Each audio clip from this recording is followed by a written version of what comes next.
Aujourd'hui, cette action, c'est vraiment de mettre en valeur des expérimentations pour accompagner la forêt à s'adapter aux effets du changement climatique avec des mélanges d'essences, de nouvelles essences. C'est fondamental aujourd'hui que l'ensemble des responsables publics s'engagent pour la préservation de nos forêts parce qu'elles sont des formidables puits de carbone. Donc dans la lutte contre le changement climatique, elles sont vraiment en première ligne. C'est aussi des sources formidables de reconquête de la biodiversité.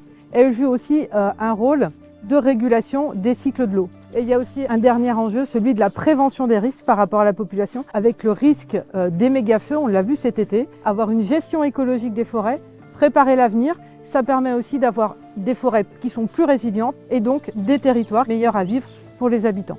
En 2007, il y a eu une plantation d'érables dans le but d'avoir une forêt dynamique pour la génération à venir, contrairement à une forêt naturelle qui est en plein dépérissement.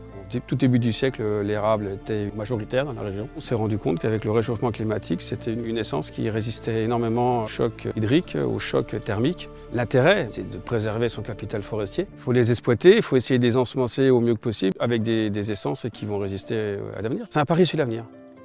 Dans cette parcelle de la forêt communale de Beaune, donc, il y a eu des plantations de cèdres. Et ici, le choix a été fait de mettre du cèdre de l'Atlas, qui est une essence très adaptée sur ce type de sol. Dans un premier temps, le but de cette plantation était d'avoir une futaie irrégulière. Par rapport au dépérissement, on a l'avantage d'avoir une nouvelle régénération grâce à ces cèdres qu'on a plantés il y a entre 7 et 10 ans. La rapidité à laquelle les arbres meurent, si on ne fait rien, ça veut dire que derrière, oui, la forêt restera. Mais ici, le but, c'est aussi d'arriver à produire un certain nombre de bois. Donc c'est allier les aspects environnementaux, les aspects de production de bois. Et puis ici, on est dans une forêt d'accueil du public. Donc une diversité des essences joue aussi sur l'attrait de la forêt.